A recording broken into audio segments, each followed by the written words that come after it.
大家好，我係熊貓啊。今日同你講嘅故事係我一個朋友話我知㗎。佢老公被公司派去泰國做嘢半年，於是佢就決定帶埋我朋友同埋個仔一齊去。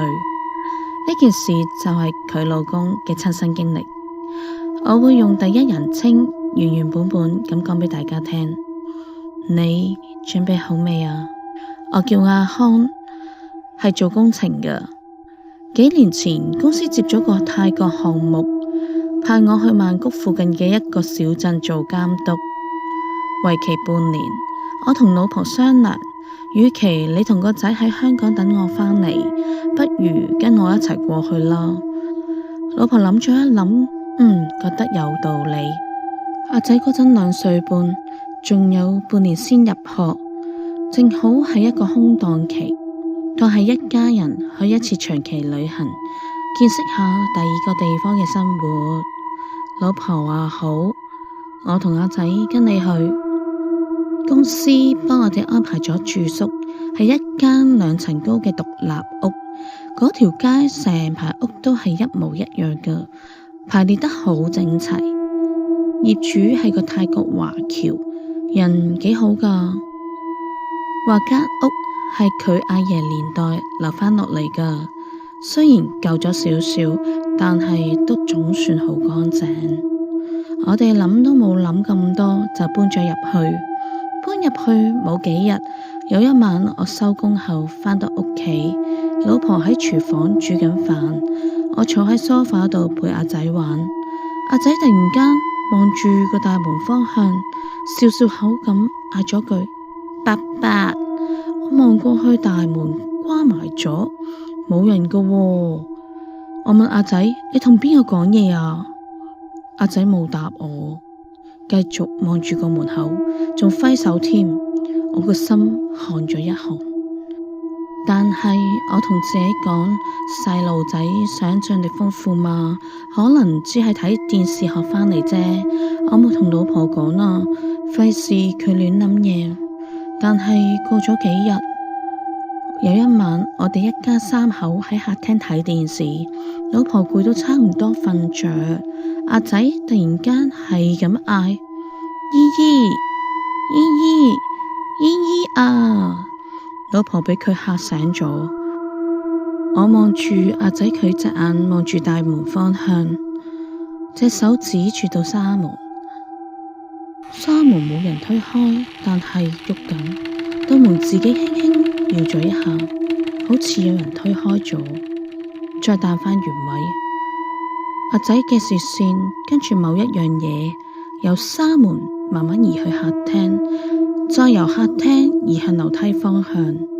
佢不停嗌姨姨，好似真係有個女人行過。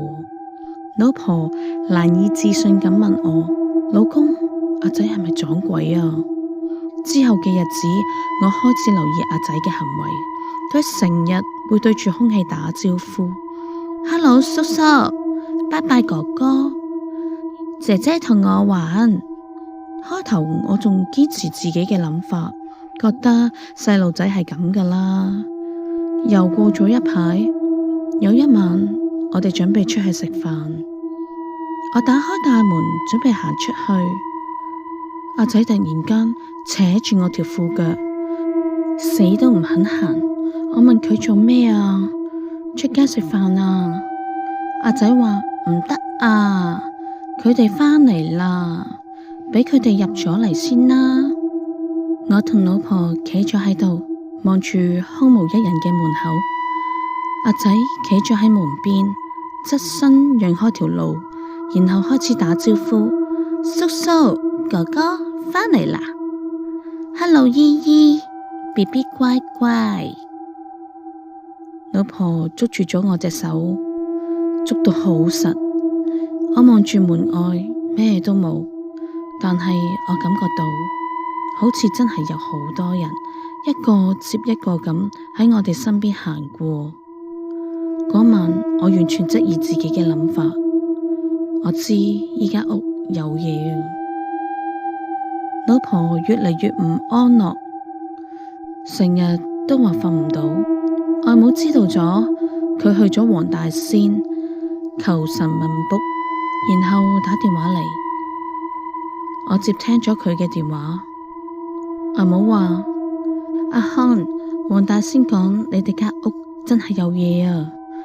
嗰啲嘢本身就住喺呢間屋度，佢哋係一家人。一家人？我成個腦嗡咗一聲。係啊，我問親都係中聖杯噶，外母仲幫我哋求咗支簽，係103簽。解簽佬話簽文係：禍福無門人自招，陰陽二路莫山腰，勸君早覓安身所，此處原非到世橋。外母話解簽講，依間屋本身係人哋嘅地方，只要互不打擾，就唔會有大事發生。只係建議你哋盡快搬走。我聽完心都沉咗落嚟啊！即係話呢一間屋入面，除咗我哋一家3口，仲住咗另外一頭家。我哋開始揾地方搬，但係泰國嘅小鎮短期租約嘅屋真係唔易揾。公司嘅項目仲有幾個月先完工，我冇辦法可以即刻走。老婆話，既然黃大仙話佢哋唔會傷害我哋，咁我哋低調啲，捱埋呢幾個月就走啊。由嗰晚開始，我就好似有幻聽咁，成日都聽到滴答聲。有一晚，我上2樓打掃，2樓有一座坐地嘅古老木製大笨鐘，係業主留低嘅。個鐘好高，差不多到天花板。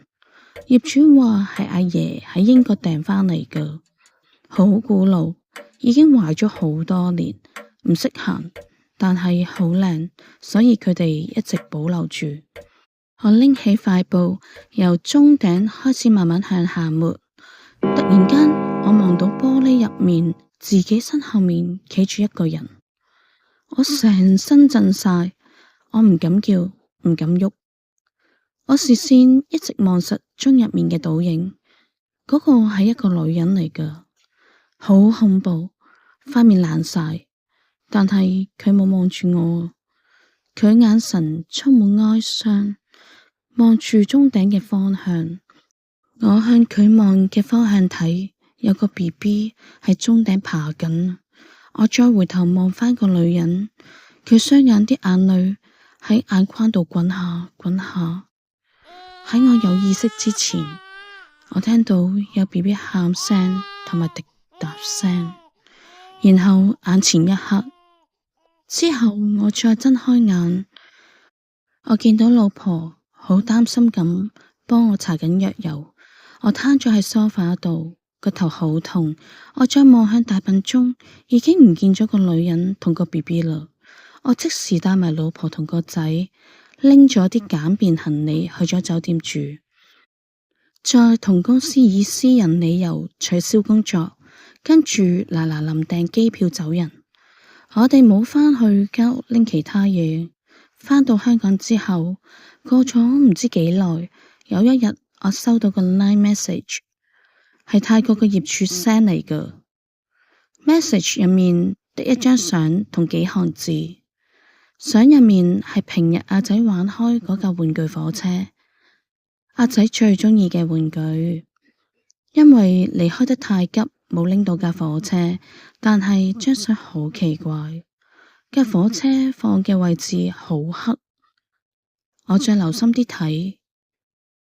旁邊有個頭骨啊，張相下面有幾行字。業主話早2日佢去執拾間屋，聽到大笨鐘後面有啲 BB 喊聲，夾雜住啲好微弱嘅滴答聲。好奇心驅使下，佢連同家人移開咗個鐘，打開鐘殼，發現啲機件入面夾住咗啲嘢。一個女人頭骨，同埋一份染黑咗嘅布，仲有呢架玩具火車。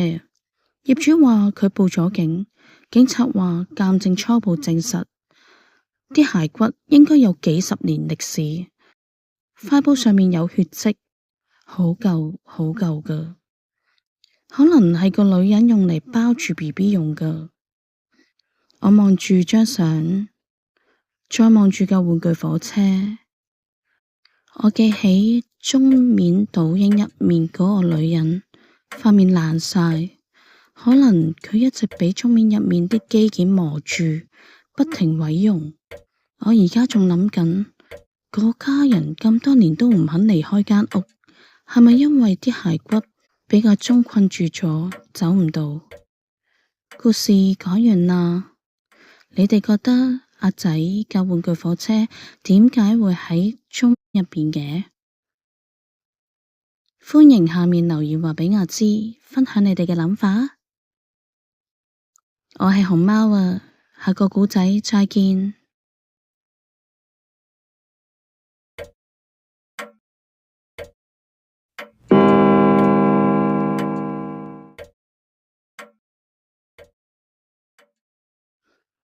記得返嚟搵我啊！